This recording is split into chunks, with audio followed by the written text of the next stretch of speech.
Perkenalkan, nama saya Syifa Nur Felicia, asal sekolah dari SMP Kemala Bayangkari 1 Surabaya. Saya dari kelas 9A, absen 4.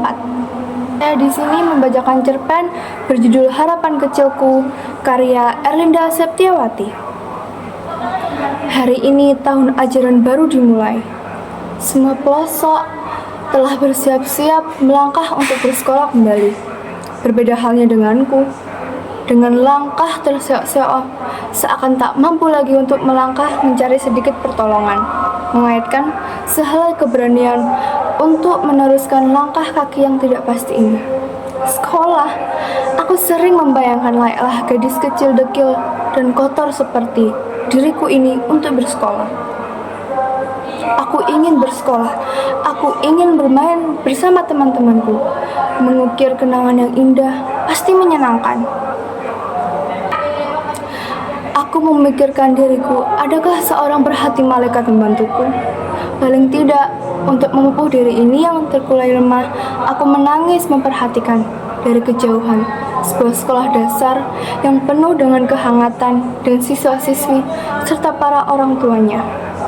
Tangis dengan tawa bercampur menjadi satu, suatu kesatuan yang tak satu, namun berusaha disatukan.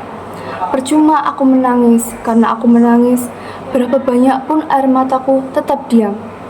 Kemudian, aku memilih untuk beranjak, agar luka ini tidak tergores lagi. Aku berjalan menikmati udara pagi, meski suara berisik kendaraan mengetuk tak beraturan. Terdengar begitu menggema. Aktivitas rutinitas ibu kota memang selalu menjadi idaman yang biasa terjadi. Mengingat kota metropolitan, kota yang dengan penduduk begitu padat dan dambaan setiap orang yang datang untuk mengubah nasib. Hal ini hanya sebuah cerita lalu yang pemiliknya lupakan. Tidak semua orang mengunjungi kota impian ini berhasil mendapatkan pekerjaan, baik diantaranya penganggur. Pada akhirnya mengakibatkan pengemis, pengamen, kejahatan, serta kriminalitas yang menganggung tidak dapat berhenti. Bak air mengalir, begitulah katanya. Aku diam menatap keramaian. Ramai? Aku tidak terlalu suka ramai. Berada di sini, aku merasa terkucilkan. Seolah dunia ini sedang mengejekku yang berjalan seorang diri tanpa ayah dan ibu. Aku berteriak sekeras apapun, nyatanya aku sendiri. Aku lelah bekerja menjadi pesuruh demi mengganjal perut kosong. Beginilah aku demi sesuap nasi. Aku harus mengamen dari bus satu ke satu lainnya. Dengan caraku sendiri, aku membuat amplop kecil karyaku untuk mengharapkan belas kasih orang lain. Meneliti satu persatu amplop untuk kusetorkan. Diriku terlalu miris untuk diceritakan. Aku rasa untuk mencari sedikit kebaikan dari orang lain bisa kulakukan dengan cara begitu kutuliskan harapanku di atas amplop itu untuk berbagi kesedihan. Berharap sedikit rasa ini berkurang. Saat malam tiba, aku tidur beralaskan kardus. Kardus yang mengeratkan tubuh akan dingin angin malam. Angin malam menerpaku. Aku aneh. Malam kedinginan, siang kepanasan. Andaikan ada Kamilau yang datang, membawaku pergi mengikuti jejaknya, sinar yang amat kunantikan untuk memulai hidup di masa depan.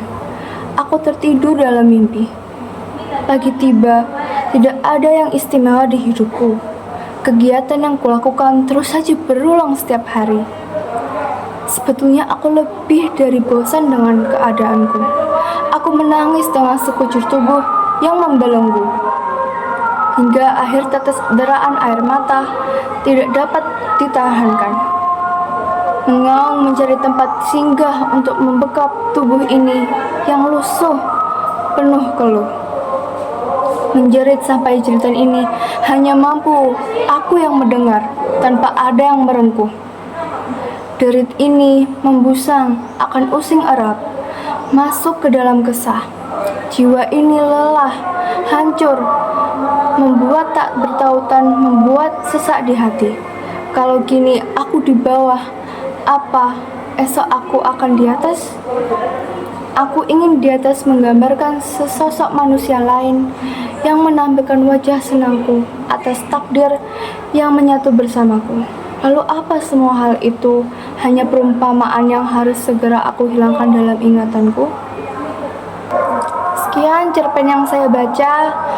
Wassalamualaikum warahmatullahi wabarakatuh.